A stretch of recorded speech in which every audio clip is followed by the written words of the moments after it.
Big boss హౌస్‌లో ఒకరి కోసం ఇంకొకళ్ళని బలి చేయటం చాలా ఎక్కువగా మనం చూస్తుంటాం, వింటుంటాం. అయితే మనకి నిన్న గనక గమనించినట్టయితే 'Big Boss' ticket to finale Avinash సాధించాడు. నిజానికి అవినాష్ ఈ వారం నామినేషన్స్‌లో ఉన్నాడు. నామినేషన్స్‌లో లీస్ట్ ఓటింగ్ జరిగింది. అలాంటప్పుడు తను టికెట్ టు ఫినాలే సాధించి ఫస్ట్ ఫైనలిస్ట్‌గా ఉండాలి అంటే ఈ వారం గండం గట్టెక్కాలి. కానీ బిగ్ బాస్ అవినాష్‌ని సేవ్ చేసి, అంటే ఓటింగ్‌లో లీస్ట్ ఉన్న అవినాష్‌ని సేవ్ చేసి పృథ్వీని ఎలిమినేట్ చేసేసారు. అవును. తేజతో పాటుగా ఈ వారం పృథ్వీ కూడా ఎలిమినేట్ అయిపోయాడు. నిజానికి డే 1 నుంచి కూడా పృథ్వీ చాలా జెన్యూన్‌గా, చాలా ఫిజికల్ యాక్టివిటీలో కానీ, ఏదైనా పాయింట్స్ పెట్టడంలో కానీ, అసలు తనది ఒక యూనిక్ క్యారెక్టర్. ఆహ్, బిగ్ బాస్ హౌస్‌లో మనకి రకరకాల క్యారెక్టర్స్‌లో పృథ్వీ కూడా ఒకటని చెప్పొచ్చు. ఏదైనా సరే జెన్యూన్‌గా ఉంటాడు.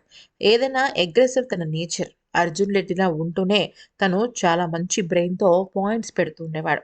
అలాంటి పృథ్వీని టాప్ 5కి పంపించకుండా అవినాష్ టికెట్ టు ఫినాలేకి పంపించడం కోసం అనవసరంగా హై ఓటింగ్‌లో ఉన్న పృథ్వీని ఎలిమినేట్ చేసేసారు. లాస్ట్ వీక్ యష్మి ఎంత దారుణంగా ఎలిమినేట్ చేశారో, ఈ వీక్ పృథ్వీకి కూడా అదే గతి పట్టించారు బిగ్ బాస్. అయితే ఈ వారం డబుల్ ఎలిమినేషన్‌లో తేజతో పాటుగా పృథ్వీ కూడా ఎలిమినేట్ అయిపోయాడు.